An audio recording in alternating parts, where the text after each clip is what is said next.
ഒരു ദാഹം വരുന്നുണ്ടോ? ജ്ഞാനത്തിന് വേണ്ടിയുള്ള ഇല്ലേ? ഇതാണ് ഇനി കുറച്ച് ദിവസം ദാഹിക്കേണ്ടത്. അങ്ങനെ നമ്മൾ ജ്ഞാനത്തിന് വേണ്ടി ദാഹിക്കുമ്പോഴാണ് ഈ ബൈബിളിൻ്റെ വലിയ രഹസ്യങ്ങൾ നമുക്ക് മനസ്സിലാവുന്നത്. ഈശോ പറഞ്ഞില്ലേ, ഞാൻ അയക്കുന്ന സഹായകനായ പരിശുദ്ധാത്മാവ് വരുമ്പോൾ നിങ്ങളെ എല്ലാ കാര്യങ്ങളും പഠിപ്പിക്കും. പഠിപ്പിക്കുക എന്ന് പറഞ്ഞാൽ, അല്ലെങ്കിൽ പഠിക്കുക എന്നതിൽ രണ്ട് ഭാഗമുണ്ട്. ഒന്ന്, നമ്മൾ അന്ന് വരെ അറിയാത്ത ഒരു ജ്ഞാനം നമ്മളിലേക്ക് മറ്റാരെങ്കിലും തരുന്നു. ഇത് തന്നതുകൊണ്ട് മതിയാവും. ഇത് തന്നാൽ അത് നമ്മുടെ ഉള്ളിൽ ലയിക്കണം. അതിനാണ് മനസ്സിലാക്കുക എന്നുള്ളതിൻ്റെ അർത്ഥം ഇല്ലേ? ഇതിനകത്തേക്ക് ഒഴുക്കി തന്നു. ഇനി ഇത് ഞാൻ കുടിച്ചു, സ്വീകരിച്ചു, ഇത് എന്നിൽ ലയിച്ചു. അതിന് ആണ് നമ്മുടെ മനസ്സിലാക്കുക. അപ്പോൾ വിസ്ഡം ആൻഡ് അണ്ടർസ്റ്റാൻഡിങ് എന്ന് പറയുന്നത് രണ്ടും നമ്മളിൽ പ്രവർത്തിക്കുമ്പോഴാണ് പഠനം നടക്കുന്നത്. നമ്മൾ പഠിച്ചത് എങ്ങനെയാണ്? നമ്മൾ അറിയാത്ത ഒരു കാര്യം നമ്മളെ ഒരാൾ പഠിപ്പിക്കുക, നമുക്കിങ്ങനെ പറഞ്ഞു തരുന്നു. പറഞ്ഞു തന്നുകൊണ്ട് നമ്മൾ പഠിച്ചോ? ആ ടീച്ചർ അവിടെ പറഞ്ഞു. അത് നമ്മുടെ മനസ്സിൻ്റെ ഉള്ളിലേക്ക് രൂഢമൂലമായി എന്നേക്കുമായിട്ട് നമ്മൾ അറിയുന്നു. അതിനാണ് അണ്ടർസ്റ്റാൻഡിങ്. അപ്പോൾ ഇവിടെയാണ് കർത്താവിൻ്റെ ആത്മാവ് അവൻ്റെ മേലുണ്ടായിരുന്നു. ജ്ഞാനത്തിൻ്റെയും വിവേകത്തിൻ്റെയും ആത്മാവ്, അറിവിൻ്റെ ആത്മാവ്. The spirit of wisdom was upon him, the spirit of knowledge and understanding. ഇത് ഈ പരിശുദ്ധാത്മാവിൻ്റെ പ്രവർത്തനം, പരിശുദ്ധാത്മാവിൻ്റെ ദാനം മാമോദീസായിലൂടെയും സ്ഥൈര്യലേപനത്തിലൂടെയും നമുക്ക് നൽകിയിട്ടുണ്ട്. അതിനെ നമ്മൾ ജ്വലിപ്പിക്കണം. പരിശുദ്ധാത്മാവ് വന്നു കഴിയുമ്പോൾ നിങ്ങളെ അവൻ പഠിപ്പിക്കും. എന്ത് പഠിപ്പിക്കും? എല്ലാ കാര്യങ്ങളും പഠിപ്പിക്കും. അപ്പൊ ദൈവത്തെക്കുറിച്ചുള്ള അറിവാണ് നിത്യജീവൻ. എന്താ നിത്യജീവൻ? ഏക സത്യദൈവമായ അങ്ങയെയും അങ്ങയച്ച യേശുക്രിസ്തുവിനെയും അറിയുക. നോളജ്, അറിയുക. ആ അറിവാണ് ദൈവമായിട്ടുള്ള പ്രേമം നമ്മളിൽ ഉണ്ടാക്കുന്നത്. നമ്മളൊരാളെ വിവാഹം കഴിച്ചു, നമ്മുടെ മണവാട്ടിയെ. ഈ മണവാട്ടിയെ നമ്മൾ അടുത്തറിഞ്ഞപ്പോഴല്ലേ നമുക്ക് ആ മണവാട്ടിയോടുള്ള പ്രേമം ഉദിക്കുന്നത്. ആ മണവാളനെ അടുത്തറിഞ്ഞപ്പോഴല്ലേ ആ മണവാളനെ വിട്ടുപോകാതെ കെട്ടിപ്പിടിച്ച് കിടന്നുറങ്ങുന്നത്. ഇതാണ് പ്രതീകം. അതുകൊണ്ടാണ് ദൈവം മണവാളനും നമ്മൾ മണവാട്ടിയുമാണ്. നമ്മൾ എന്ന് പറഞ്ഞാൽ നമ്മുടെ ആത്മാവ്. നമ്മുടെ ആത്മാവിനെ ദൈവം അതുപോലെ സ്നേഹിക്കുന്നു. ആരുപോലെ സ്നേഹിക്കുന്നു? മണവാട്ടിയെ പോലെ. മാത്രമല്ല, ദൈവം രാജാവെങ്കിൽ നമ്മൾ ആരാ? നമ്മൾ രാജ്ഞിയാണ്. ദൈവം രാജകുമാരനാണെങ്കിൽ നമ്മൾ ആരാ? രാജകുമാരി സ്വർണ്ണക്കച്ച രാജകുമാരി സ്വർണ്ണക്കച്ച ഉടയാട ചാർത്തി അന്തഃപുരത്തിൽ ഇരിക്കുന്നു. വർണ്ണശബളമായ അങ്കിയണിയിച്ചവളെ രാജസന്നിധിയിലേക്ക് ആനയിക്കുന്നു. സങ്കീർത്തനം 45 45 എത്രയാണ്? സങ്കീർത്തനം 45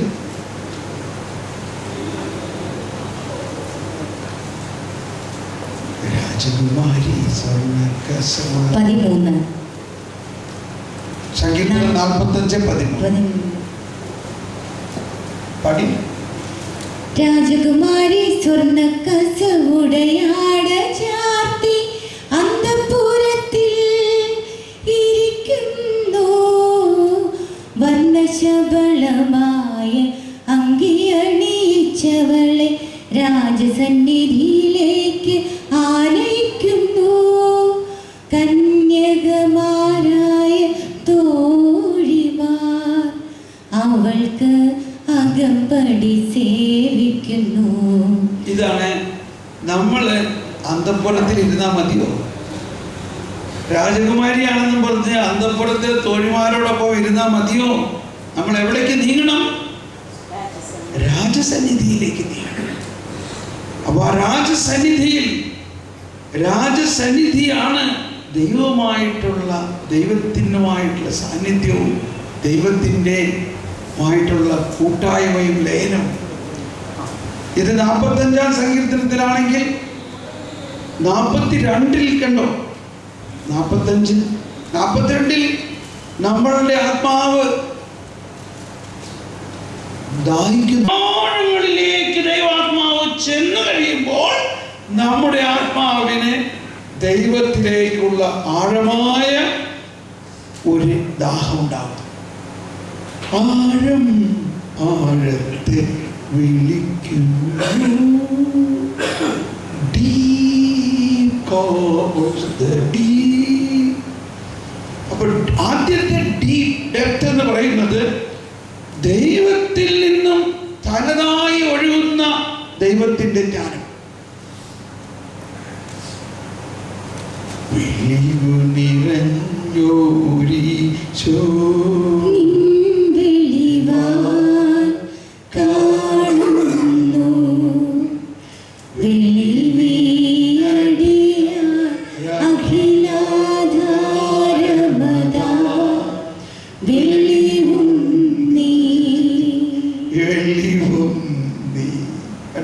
വെളിവിന്റെ ഒറിജിൻ, വെളിവിന്റെ സോഴ്സ്, ആ വെളിവിന്റെ സോഴ്സ്, ആ റെവലേഷന്റെ, ആ ജ്ഞാനത്തിന്റെ സോഴ്സ് മുഴുവനും നമ്മിലേക്ക് ഇങ്ങനെ കൊടുത്തിരിക്കുകയാണ്, ഒരു വെള്ളച്ചാട്ടം പോലെ.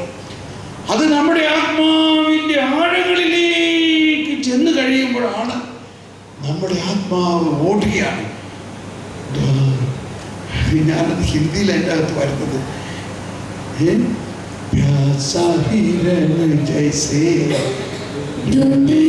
जल को वैसे प्रभु मैं तुझे खोज रहा, वैसे प्रभु मैं तुझे खोज रहा.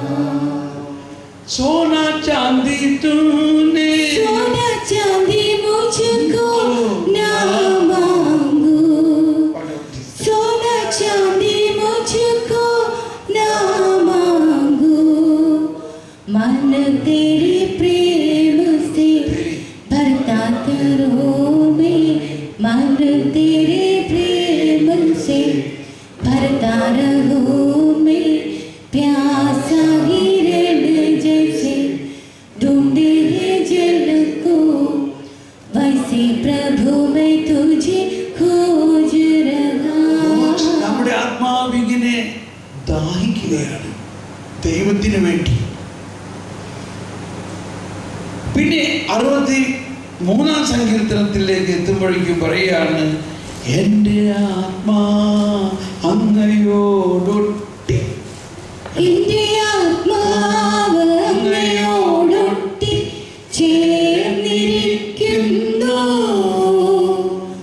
അങ്ങയുടെ വലത്തു കൈ എന്നെ താങ്ങി നിർത്തുന്നു. എൻ്റെ ആത്മാവ് അങ്ങയോടൊട്ടി ചേർന്നിരിക്കുന്നു, അങ്ങയുടെ വലത്തു കൈ എന്നെ താങ്ങി നിർത്തുന്നു.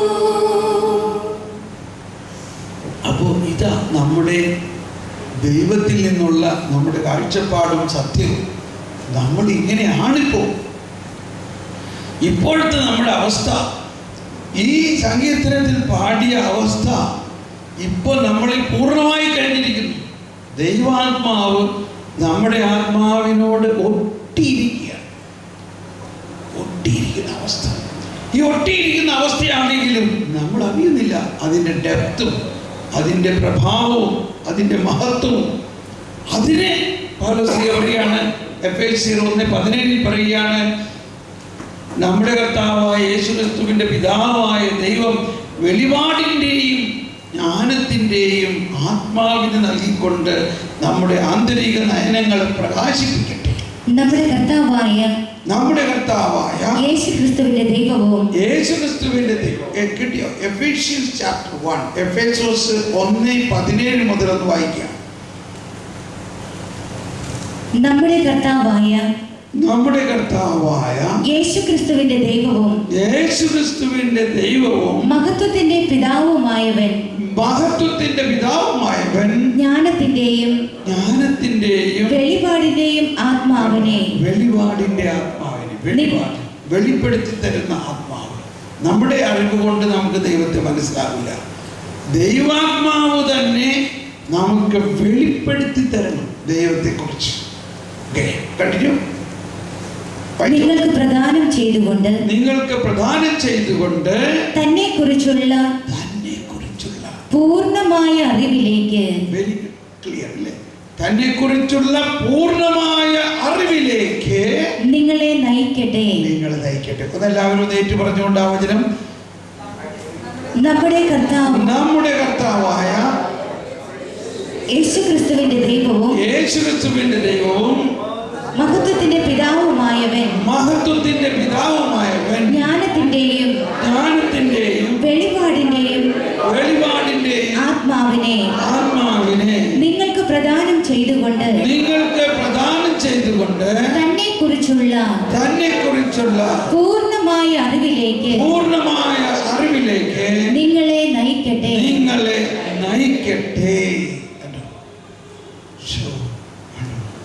അപ്പൊ നമുക്കിത് കിട്ടിക്കഴിഞ്ഞിരിക്കുന്നു. ഇത് കിട്ടാനുള്ളതല്ല, ഇറ്റ്സ് ഓൾറെഡി. നമ്മുടെ situation it is already done. മാമോദിസായിലൂടെയും സ്ഥൈര്യലേപനത്തിലൂടെയും കുംഭസാരത്തിലൂടെയും കുർബാനയിലൂടെയും എല്ലാം ഇത് നമ്മളിൽ കിട്ടിക്കഴിഞ്ഞിരിക്കുന്നു. നമ്മൾ ഇനിയും വരണമേ പറന്നിറങ്ങണമേ, എന്നിൽ വന്ന് വാഴണമേ എന്നെല്ലാം പ്രാർത്ഥിച്ചാൽ അതിനർത്ഥം എന്താ? നമുക്കിപ്പോഴും ബോധ്യമില്ല നമ്മുടെ ഉള്ളിൽ ഈ ഡെപ്തിലേക്ക് ഇത് വന്നിട്ടുണ്ടെന്ന്. അതാണ് നമ്മൾക്കുണ്ടാകേണ്ട പ്രാർത്ഥന. വാക്കുകൊണ്ടുള്ള ഒരു വ്യായാമം പോലെ പ്രാർത്ഥന ഇങ്ങനെ പോകുന്നു. പക്ഷേ ഇതെല്ലാം സംഭവിച്ചു കഴിഞ്ഞിരിക്കണം. ഇനി അങ്ങനെ പ്രാർത്ഥിക്കേണ്ട ആവശ്യമില്ല.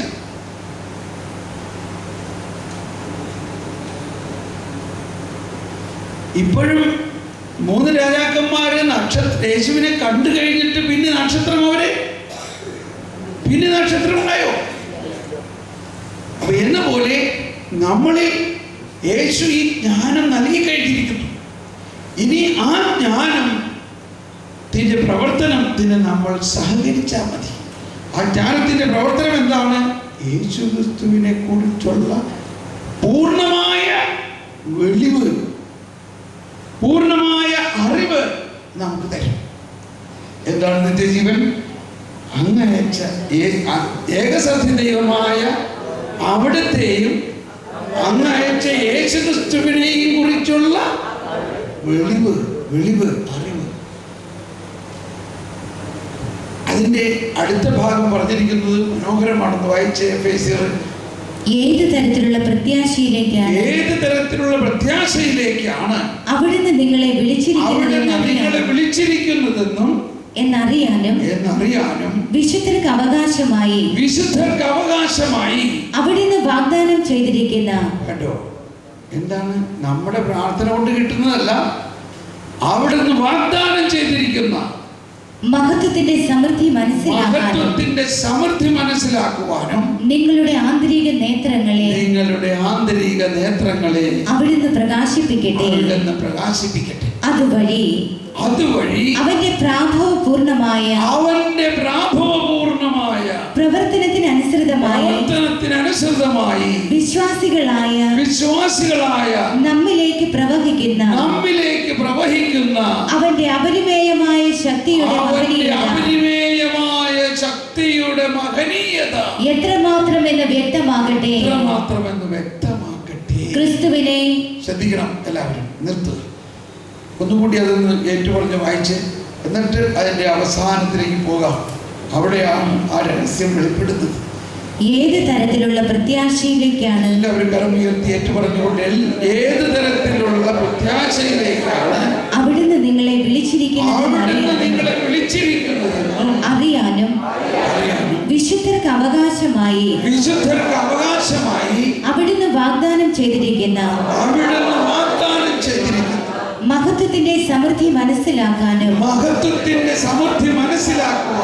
നിങ്ങളുടെ ആന്തരിക നേത്രങ്ങളെ അവിടുന്ന് പ്രകാശിപ്പിക്കട്ടെ. അതുവഴി അവന്റെ പ്രാഭവപൂർണമായ പ്രവർത്തനത്തിന് അനുസൃതമായി വിശ്വാസികളായ നമ്മിലേക്ക് പ്രവഹിക്കുന്ന അവന്റെ അപരിമേയമായ ശക്തിയുടെ മഹനീയത എത്രമാത്രമെന്ന് വ്യക്തമാകട്ടെ.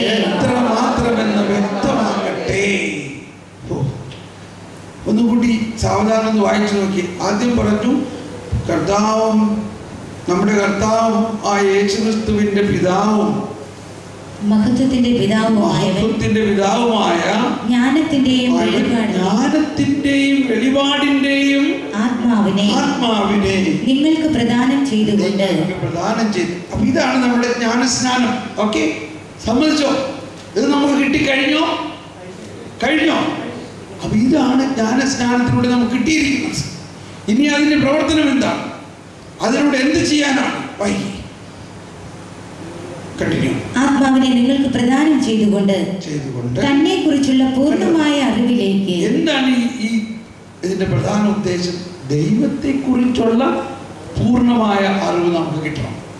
ദൈവത്തെ കുറിച്ചുള്ള അറിവ്, ഏകസത്യ ദൈവമായ അങ്ങയെയും അങ്ങയെ യേശുക്രിസ്തുവിനെയും അറിയുക എന്നതാണ് നിത്യജീവൻ. അഥവാ നിത്യജീവനെ കുറിച്ചുള്ള അറിവ്. ആ അറിവ് കിട്ടുന്നതിന് ഏറ്റവും അറിവിലേക്ക് നിങ്ങളെ നയിക്കട്ടെ. ഏത് തരത്തിലുള്ള പ്രത്യാശയിലേക്കാണ് അവിടുന്ന് നിങ്ങളെ വിളിച്ചിരിക്കുന്നതെന്ന് അറിയാനും നമ്മളെ വിളിച്ചിരിക്കുന്നതെന്ന് അറിയാൻ വിശുദ്ധർക്ക് അവകാശമായി. ഒന്ന്, നമ്മുടെ വിളി എന്താണെന്ന് അറിയാൻ. രണ്ട്, നമ്മുടെ അവകാശം എന്താണെന്ന് അറിയാൻ. നമ്മൾ വിളിച്ചിട്ടുണ്ടെങ്കിൽ നമ്മളുടെ വിളി അനുസരിച്ചുള്ള പലതും നമുക്ക് അവകാശമായിട്ട് തരും. അവകാശമാണ്. ഏത് തരത്തിലുള്ള വിളി, എന്താണ് വിശുദ്ധർക്കുള്ള അവകാശം? കണ്ടിന്യൂ. വിശുദ്ധർക്ക് അവകാശമായി അവിടുന്ന് വാഗ്ദാനം ചെയ്തിരിക്കുന്ന മഹത്വത്തിന്റെ സമൃദ്ധി മനസ്സിലാക്കാനും നിങ്ങളുടെ ആന്തരിക നേത്രങ്ങളെ അവിടുന്ന് പ്രകാശിപ്പിക്കട്ടെ. അതുവഴി അവന്റെ പ്രാഭവപൂർണമായ പ്രവർത്തനത്തിനനുസൃതമായി വിശ്വാസികളായ നമ്മിലേക്ക് പ്രവഹിക്കുന്ന അവന്റെ അപരിമേയമായ ശക്തിയുടെ മഹനീയത എത്രമാത്രമെന്ന് വ്യക്തമാകട്ടെ. ഇപ്പോഴും അത് പറഞ്ഞിട്ടില്ല. അതിനെ കുറിച്ചുള്ള വിശദമാണ് പറയുന്നത്. ഇനിയാണിത് എന്താണ് അതെന്ന് പറയാൻ പോകുന്നത്. എന്താണത്? ക്രിസ്തുവിനെ എല്ലാവരും കരം ഉയർത്തി ഏറ്റു പറഞ്ഞുകൊണ്ട് ക്രിസ്തുവിനെ മരിച്ചവരിൽ നിന്ന് ഉയർപ്പിക്കുകയും സ്വർഗത്തിൽ അവിടുത്തെ വലതുവശത്ത് ഇരുത്തുകയും ചെയ്തപ്പോൾ അവനിൽ പ്രവർത്തിച്ചത് ഈ ശക്തിയാണ്.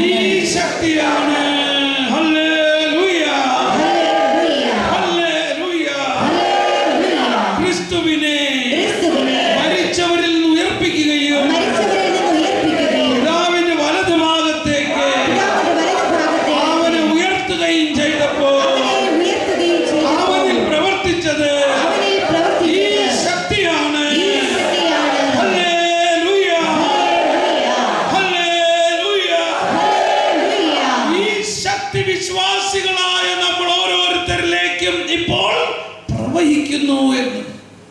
അതാണ് നമ്മുടെ മാമോദീസ. വിശ്വാസികളായ നമ്മൾ ഓരോരുത്തരിലും ഈ ശക്തി പ്രവഹിച്ചിരിക്കുന്നു. പക്ഷേ ഇത് നമ്മൾ അറിയുന്നില്ല, ഇത് നമ്മൾ കണ്ടെത്തുന്നില്ല, ഇത് നമ്മൾ ഉപയോഗിക്കുന്നില്ല. നമ്മൾ ഇപ്പോഴും നമ്മുടെ മാനുഷികമായ ബോധ്യങ്ങളിലും മാനുഷികമായ ജ്ഞാനത്തിലൂടെയും കൊണ്ട് ദൈവത്തിൻ്റെ പ്രവർത്തനത്തിൻ്റെ വളരെ ചെറിയ ഒരംശമേ നമ്മൾ ഉപയോഗിക്കുന്നുള്ളൂ. Praise the Lord. അങ്ങയുടെ വെള്ളച്ചാട്ടങ്ങളുടെ ഇരമ്പൽ കൊണ്ട് ആഴം ആഴത്തെ വിളിക്കുന്നു. മനസ്സിലായോ? വെള്ളച്ചാട്ടത്തിന്റെ അകത്ത് പോയിട്ടില്ല നമ്മൾ. വെള്ളച്ചാട്ടത്തിന്റെ ഇരമ്പൽ കേട്ടിട്ടേ ഉള്ളൂ. അപ്പോഴേക്കും നമുക്ക് മനസ്സിലായിരിക്കുന്നു, ദൈവമേ, എന്തോ ഒരു ശക്തിയാണ് നമ്മളിലേക്ക്. വെള്ളച്ചാട്ടത്തിന്റെ ഇരമ്പൽ, വെള്ളച്ചാട്ടത്തിന്റെ ഇരമ്പലെ കേട്ടിട്ടുള്ളൂ, നമുക്ക് മനസ്സിലായി എന്തോ ഒരു സ്നേഹമുള്ളവരെ, ഈ ദൈവിക ജ്ഞാനത്തിന്റെ പ്രവർത്തനത്തിന്റെ ഒരു ഭാഗം പൗലോസിനെ വെളിപ്പെടുത്തിയുള്ളൂ. അപ്പോൾ ഇതാണ് പൗലോസിന്റെ ലേഖനങ്ങളിൽ എല്ലാത്തിലും. ഇന്ന് നമ്മൾ വായിച്ചതെന്ന് തോന്നുന്നു കൊളോസ്യ ലേഖനത്തിൽ, ഇന്ന് വായിച്ച ഭാഗം ഒന്ന് വായിച്ച് കൊളോസ്യ ലേഖനത്തിൽ നിന്ന് കേട്ടതാണ്. കൊളോസ്യ ലേഖനത്തിലും ഈ ജ്ഞാനത്തെക്കുറിച്ച് തന്നെ പറയുകയാണ്. ദൈവത്തെക്കുറിച്ചുള്ള അറിവാണ് നമുക്ക് അറിയേണ്ട ഒരു പ്രധാന കാര്യം. എവിടെ മുതൽ? അത് 1-ാം അധ്യായത്തിൽ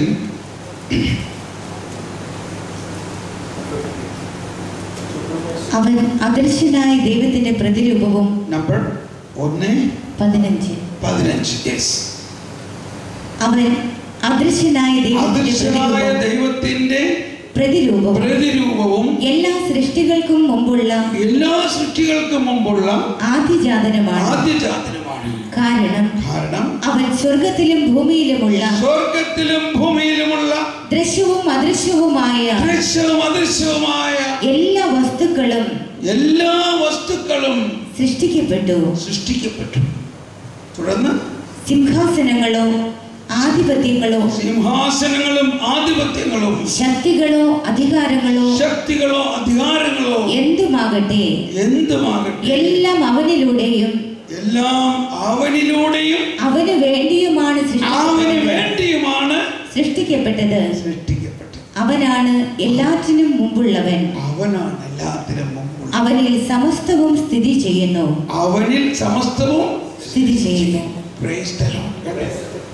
അപ്പൊ ഇങ്ങനെ നിത്യജീവൻ വേറൊരു വചനം. എന്നാൽ ഇന്നത്തെ ലോകത്തിൻ്റെ കാഴ്ചപ്പാടിൽ ഈ ദൈവികമായ നിത്യജീവനിൽ നിന്നും വളരെ അകലെയാണ്. അതുകൊണ്ടാണ് 1 കൊറിന്ത്യർ 15-ാം അധ്യായത്തിൽ 19-ാമത്തെ വചനം, കൊറിന്ത്യർ 15-ാം അധ്യായം 19-ാമത്തെ വചനം പറയുകയാണ്, ഈ ജീവിതത്തിന് വേണ്ടി മാത്രം ക്രിസ്തുവിൽ പ്രത്യാശ വെച്ചിട്ടുള്ളവരാണെങ്കിൽ നമ്മൾ എല്ലാ മനുഷ്യരെയും നിർഭാഗ്യരാണ്. കണ്ടോ? എല്ലാവരും നെറ്റിപ്പടുത്തിയത് ഈ ജീവിതത്തിന് വേണ്ടി മാത്രം ക്രിസ്തുവിൽ പ്രത്യാശ വെച്ചിട്ടുള്ളവരാണെങ്കിൽ നമ്മൾ എല്ലാ മനുഷ്യരെയും നിർഭാഗ്യരാണ്. ഇന്ന് എന്താ ഇന്നത്തെ ലോകത്തിന്റെ ഒരവസ്ഥ? ഈ ജീവിതത്തിന് വേണ്ടി മാത്രം പ്രത്യാശ വെച്ചിട്ടുള്ളവരാണെങ്കിൽ നമ്മൾ എല്ലാവരെയും നിർഭാഗ്യവാന്മാരാണ്. അപ്പോൾ നമ്മുടെ ക്രിസ്തീയ ജീവിതത്തിന്റെ രഹസ്യം ഇതാണ്. നമ്മുടെ ക്രിസ്തീയ ജീവിതത്തിന്റെ ഈ ഭൂമിയിലുള്ള കാലഘട്ടം വളരെ ചെറിയ ഒരു സമയമാണ്. എന്തിനെ തുലനം ചെയ്യുമ്പോൾ അതിന് ശേഷം ഉണ്ടാകാനിരിക്കുന്ന, നമ്മൾ ജീവിക്കാനിരിക്കുന്ന നിത്യതയിലുള്ള ആ ജീവിതത്തിനെ തുലനം ചെയ്യുമ്പോൾ ഇവിടെ വെച്ചുള്ള നമ്മുടെ ജീവിതം വളരെ നൈമിഷികമാണ്. ഇവിടെ വെച്ചുള്ള ജീവിതത്തിൽ തന്നെ നമ്മുടെ സമയം മുഴുവനും ചെലവഴിക്കേണ്ടത് നിത്യതയിലുള്ള ആ ജീവിതത്തിന് വേണ്ടിയുള്ള ഒരുക്കമാണ്. അങ്ങനെ നമ്മൾ ആ ഒരുക്കത്തിൽ നമ്മൾ ചെലവഴിക്കുകയും ജീവിക്കുകയും ചെയ്യുകയാണെങ്കിൽ മാത്രമേ നമ്മൾക്ക് യഥാർത്ഥ സന്തോഷം ഇവിടെ വെച്ച് തന്നെ ഉണ്ടാവും. അവിടെ വെച്ച് അതിന് വലിയ സന്തോഷമായിരിക്കും. സാധാരണ നമ്മൾ മരിച്ചു കഴിഞ്ഞാൽ എഴുതി വെക്കണെന്തെന്ന RIP, എന്താ rest in peace. Rest in peace എന്ന് പറഞ്ഞുകൊണ്ട് ഇപ്പോഴേ തന്നെ അവിടെ പോയി സുഖമായിട്ട് കിടന്ന് ഉറങ്ങാമെന്ന് വിചാരിക്കണ്ട. അതല്ല നിത്യജീവൻ എന്ന് പറയുന്നത്. റെസ്റ്റ് ഇൻ പീസ് എന്ന് പറഞ്ഞാൽ നമ്മുടെ ആത്മാവ് ദൈവാത്മാവിനോട് ചേർന്നിരിക്കുന്നു. പക്ഷേ അത് വലിയ അവിടെ ചെന്നിട്ട് വെറുതെ ഇരിക്കാൻ വേണ്ടിയല്ല. നമ്മൾ ഇവിടെ വെച്ച് തന്നെ മനസ്സിലാക്കണം, അവിടെ ചെന്ന് കഴിഞ്ഞാൽ അല്ലെങ്കിൽ ഈ ജീവിതം കഴിഞ്ഞാലാണ് നമ്മുടെ യഥാർത്ഥ പ്രവർത്തനം ആരംഭിക്കാൻ പോകുന്നത്. എന്താ പറഞ്ഞത്? ഗോതമ്പ് മണി അഴിയുന്നില്ലെങ്കിൽ അത് അതുപോലെ ഇരിക്കുന്നു. ഗോതമ്പ് മണി അഴിഞ്ഞു കഴിഞ്ഞാലോ അത് മുളയ്ക്കുന്നു, വളരുന്നു, അതിൽ കതിരാകുന്നു, ആ കതിര് മൂത്ത് വിത്താകുന്നു, ആ വിത്ത് വീണ്ടും വിതയ്ക്കപ്പെടുന്നു, അത് വീണ്ടും ധാരാളം ഫലം പുറപ്പെടുവിക്കുന്നു.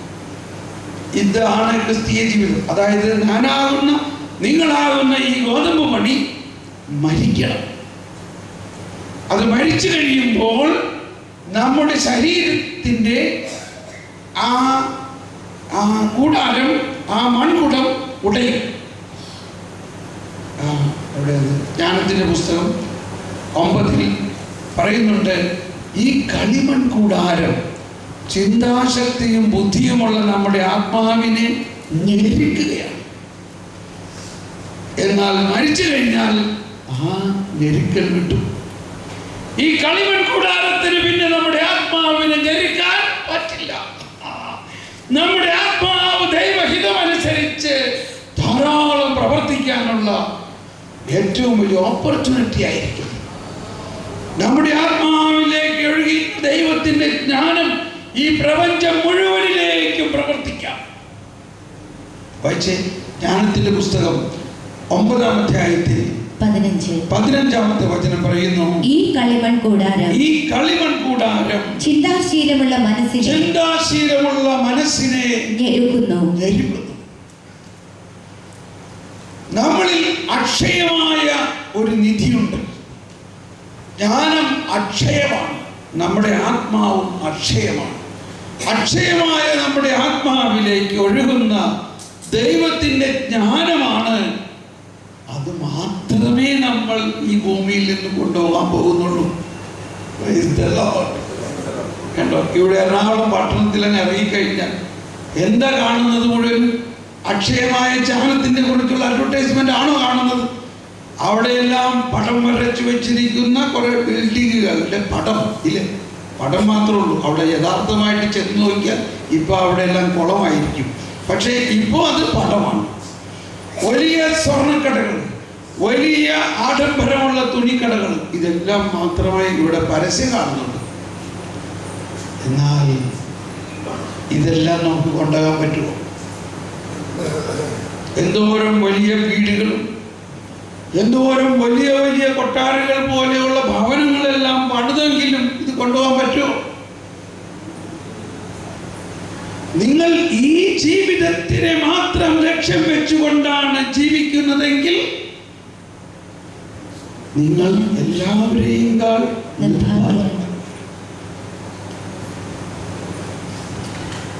അതിനെക്കുറിച്ച് ചിന്തിക്കാൻ തന്നെ നമുക്ക് സമയമില്ല. ഇവിടെ ഇതാണ് ഒരു ഡൈക്കോട്ടമി. ഇതാണോ ക്രിസ്തു പ്രചരിപ്പിച്ച രാജ്യം? ഇതാണോ ഒരു ക്രിസ്ത്യാനിയുടെ ജീവിതം? അതാണ് ഇന്നത്തെ ക്രിസ്ത്യാനിയുടെ അല്ലെങ്കിൽ ഒരു ക്രിസ്തീയ വിശ്വാസത്തിൻ്റെ ഒരു എന്തോ വലിയ ഒരു അടിസ്ഥാനപരമായ തെറ്റുണ്ടെന്നാണ് എനിക്ക് തോന്നുന്നത്. പ്രധാനമായിട്ടുള്ള തെറ്റോ അല്ലെങ്കിൽ അറിവില്ലായ്മ, നമ്മൾക്ക് ഈ ജീവിതം കഴിഞ്ഞിട്ട് വളരെ ശക്തമായി പ്രവർത്തിക്കാവുന്ന ഒരു ജീവിതമുണ്ടെന്നുള്ളതിൻ്റെ ഉൾക്കാഴ്ചയാണ്. എന്തിനാണ് ഈ വിശുദ്ധന്മാരെ എല്ലാം നമ്മൾ ബഹുമാനിക്കുന്നത്? നമ്മൾ നൊവേന ചെല്ലാൻ കാര്യം സാധിക്കാനുമാണോ? മറിച്ച് അവരിൽ നിന്ന് പഠിക്കേണ്ടത് എന്താണ്? അവരിൽ നിന്ന് പഠിക്കേണ്ടത്, ഉദാഹരണത്തിന് കൊച്ചു ത്രേസ്യ ആകാം, അല്ലെങ്കിൽ അൽഫോൻസിയ ആവാം, മദർ തെരേസ്യ ആകാം. അവരെല്ലാവരുടെയും മരണശേഷം അവർ ഇപ്പോഴും റെസ്റ്റ് ഇൻ പീസ് ആയിട്ട് കിടന്ന് ഉറങ്ങുകയാണോ? പറയും. അവരവിടെ ഉറങ്ങുകയാണോ? എന്താ അവരും മിണ്ടാത്ത? ഒന്ന് എന്നോട് സഹകരിച്ച്. മനസ്സിലായോ? ഇത് നമുക്കൊരു ഷോക്കുമായില്ല. ഞാൻ ഇന്നലെ ഒരു സ്ഥലത്ത് ധ്യാനിപ്പിച്ച് കഴിഞ്ഞപ്പോൾ ഒരു സഹോദരി ഒരു കുറിപ്പ് കൊടുത്തയച്ചു. പറഞ്ഞിട്ട് പറയാൻ, ഞങ്ങളെല്ലാം വിചാരിച്ചേക്കും ഈ ജീവിതം കഴിഞ്ഞാൽ നമ്മളവിടെ സുഖമായിട്ട് കർത്താവിനെ ആരാധിച്ചുകൊണ്ട് അങ്ങനെ അവിടെ ഇരുന്നാൽ മതി എന്നാണല്ലോ. പിന്നെ അവിടെ എന്താ ഇത്ര വലിയ പണി? അവിടെ അങ്ങനെ ആരാധിച്ചിരിക്കാൻ വേണ്ടി അല്ല പോകുന്നത്. ആരാധിച്ചോ പ്രാർത്ഥിച്ചോ, പക്ഷെ നമുക്ക് നല്ല പണിയുണ്ടവിടെ. പക്ഷെ ആ പണി ഇവിടുത്തെ പണിമാതിരി അല്ല. വളരെ സന്തോഷം നൽകുന്ന പണിയാ, വളരെ ആവേശം നൽകുന്ന പണിയാ. അവിടുത്തെ പണി എന്താ? ഒരു കയറിട്ട് ഇവിടെ നിന്ന് ആത്മാക്കളെ മുകളിലേക്ക് വലിച്ചു കയറ്റുക എന്നുള്ള പണിയാണ്. സഭ എന്ന് പറയുന്നത് ഈ ലോകത്തിലുള്ള മനുഷ്യരുടെ അല്ല. സഭ എന്നത് ഇതിൻ്റെ ഒരു ഭാഗം മാത്രമേ ഉള്ളൂ. നമ്മൾ ഈ ജീവിക്കുന്ന മനുഷ്യരിവിടെ സഭയുടെ മേൽത്തട്ട് ഏറ്റവും പ്രധാന ഭാഗമാണ് ഈ മരിച്ച അല്ലെങ്കിൽ സ്വർഗത്തിൽ അല്ലെങ്കിൽ നിത്യജീവനിലുള്ള ആത്മാക്കൾ. അവരാണ് സഭയുടെ വിജയസഭ. കൊടി ഉയർത്തിയിരിക്കുന്ന സഭ, വെടിവെക്കുന്ന സഭ എന്ന് പറഞ്ഞാൽ പെരുന്നാളിനെ വെടിവെക്കണതിനെ നമ്മൾ വെടിവെക്കുകയാണ്. അതിനൊക്കെ അർത്ഥമുണ്ട്. അത് പിന്നെ പറയാൻ എന്തിനാ വെടിവെക്കണതും കൊടിയേറ്റണതിൻ്റെ അർത്ഥം. അത് സഭയുടെ വിജയസഭയുടെ കാഹളധ്വനിയാണ്. വിജയസഭയുടെ കാഹളധ്വനിയാണത്. ആ വിജയസഭ ഇന്ന് പ്രവർത്തിച്ചു കൊണ്ടിരിക്കുന്നു. അന്തോണീസ് പുണ്യാളൻ മരിച്ചു. സെന്റ് ആന്റണി ഇവിടെ ആണ് ഞാൻ പറഞ്ഞത്, ഇവിടെ പറഞ്ഞില്ലല്ലോ. സെന്റ് ആന്റണി മരിച്ചു കഴിഞ്ഞ് 32 വർഷം കഴിഞ്ഞ് ആ കബറിടം തുറന്നപ്പോൾ കാണുന്നത് എന്താ? പെടയ്ക്കുന്ന നാവ്. അദ്ദേഹത്തിൻ്റെ നാവ് അപ്പോഴും അഴുകിയിട്ടില്ല, അഴുകാത്ത നാവ്. സെന്റ് ബെനവൻചൂർ എന്ന കുട്ടിവാളനായിരുന്നു അന്ന് അവിടെ. അത് കയ്യിലെടുത്തത് എന്താ പ്രഖ്യാപിച്ചിരിക്കുക? ഞാനത് പറയുമ്പോൾ എൻ്റെ മേൽ മുഴുവൻ കോരിത്തരിക്കുകയാണ്.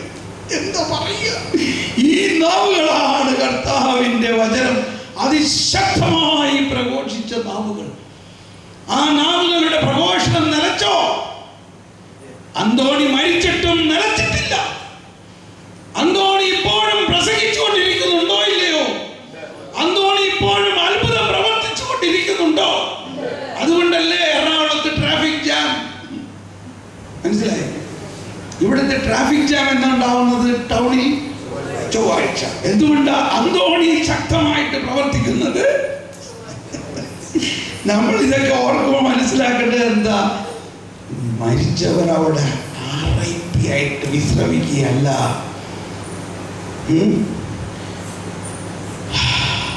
നമുക്ക് ഓരോരുത്തർക്കും മരണശേഷം വലിയ പ്രവർത്തനം.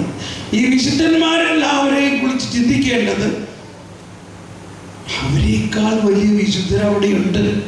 പക്ഷെ അവർ ട്രാഫിക് ജാം ഉണ്ടാക്കണമെന്നേ ഉള്ളൂ. അവർ ആരും അറിയാതെ വളരെ ശക്തമായി പ്രവർത്തിച്ചു കൊണ്ടിരിക്കുന്നുണ്ട്. അവരുടെ പേര് നാമകരണപ്പെടുത്തിയിട്ടില്ലെന്നേ ഉള്ളൂ.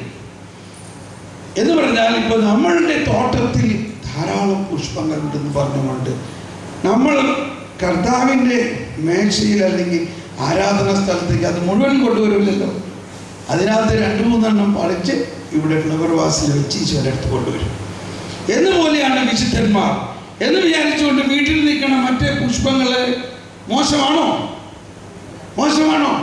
അല്ല. പക്ഷേ അവിടെയുള്ള പുഷ്പങ്ങൾ മുഴുവൻ ഇവിടെ കൊണ്ടുവരാൻ പറ്റുമോ നമുക്ക്? പക്ഷെ ഈ പുഷ്പം കാണുമ്പോൾ നമ്മൾ മനസ്സിലാക്കി എവിടുന്ന ഇത് ഞങ്ങളുടെ വീട്ടിൽ നിന്ന് ഉണ്ടെന്നാ. അപ്പോ എന്ന പോലെ ഈ പ്രദർശിപ്പിക്കപ്പെട്ടിട്ടുള്ള അല്ലെങ്കിൽ മഹത്വീകരിക്കപ്പെട്ടതായിട്ട് പ്രഖ്യാപിച്ചിട്ടുള്ളവർ ഒരു സാമ്പിൾ മാത്രമാണ്. അവരെ പോലെയും അവരെക്കാളും വലിയവ നിരവധി പേര് അവിടെയുണ്ട്. അവര് നമ്മുടെ കിഴക്കേല വലിയമ്മച്ചേരത്തേക്ക് ആയിരിക്കും അവിടെ. നമ്മളവിടെ ചെല്ലുമ്പോഴല്ലേ അറിയുള്ളൂ. അവരെ കുറിച്ച് ആരും പ്രസംഗിക്കാനോ പ്രസിദ്ധീകരിക്കാനോ ഒന്നും ഇല്ല. അപ്പോൾ നമ്മൾ ഇപ്പോൾ കാണുന്ന വിശുദ്ധരെക്കാൾ വലിയ വിശുദ്ധർ സ്വർഗത്തിലുണ്ട്.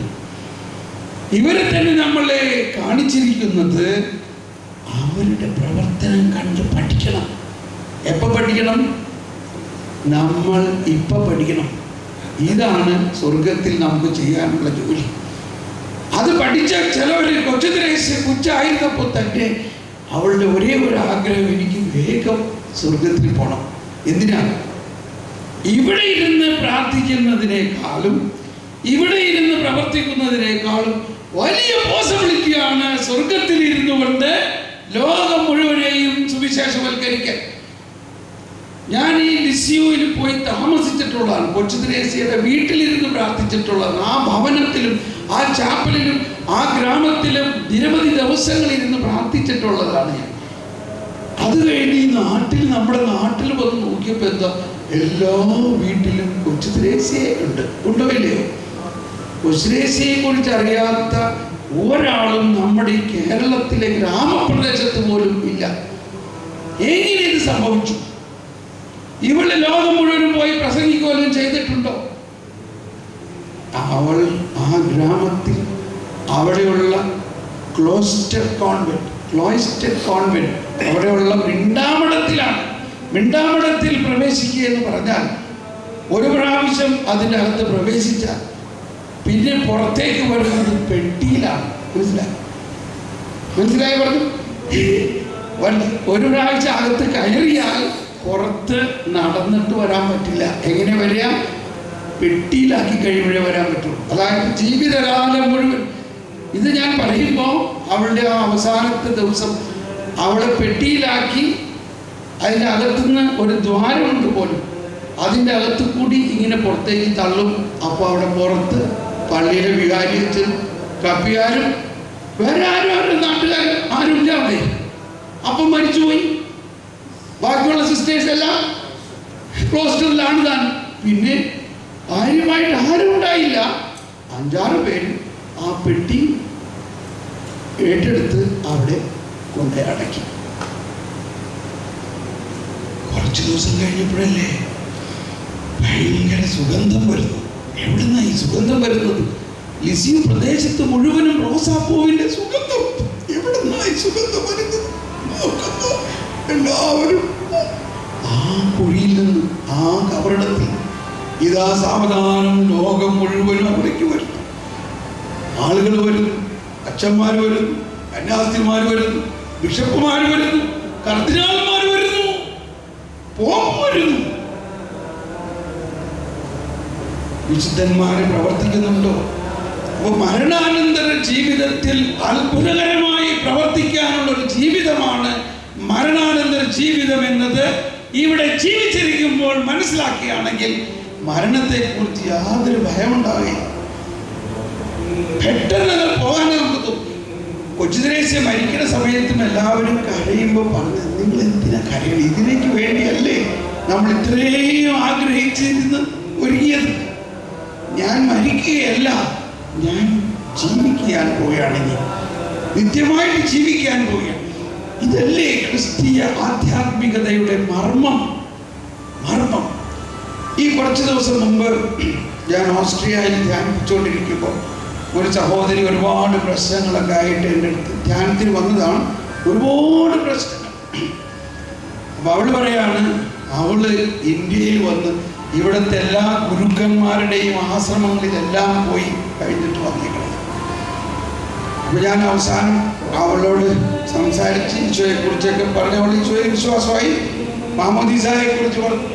അവസാനം അവൾക്ക് പറ്റാത്തൊരു കാര്യം ഇതൊക്കെയാണെങ്കിൽ, തോമസ് പോൾ എനിക്കറിയാം എന്തുകൊണ്ട് എൻ്റെ ജീവിതത്തിൽ ഈ പ്രശ്നമൊക്കെ ഉണ്ടായി. എന്താ അത്? എൻ്റെ കഴിഞ്ഞ ജീവിതത്തിൻ്റെ പരിണത ഫലമാണ്. ഇത് എൻ്റെ റീഇൻകാർണേഷനാണ്.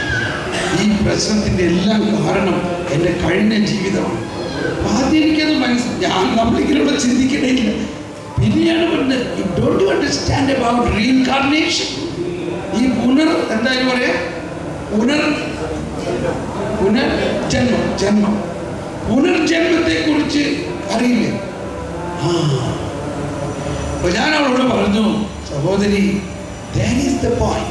നിന്റെ ദൈവാനുഭവമില്ലായ്മയുടെയും അറിവില്ലായ്മയുടെയും എല്ലാം പ്രധാന കാരണം ഇതാണ്.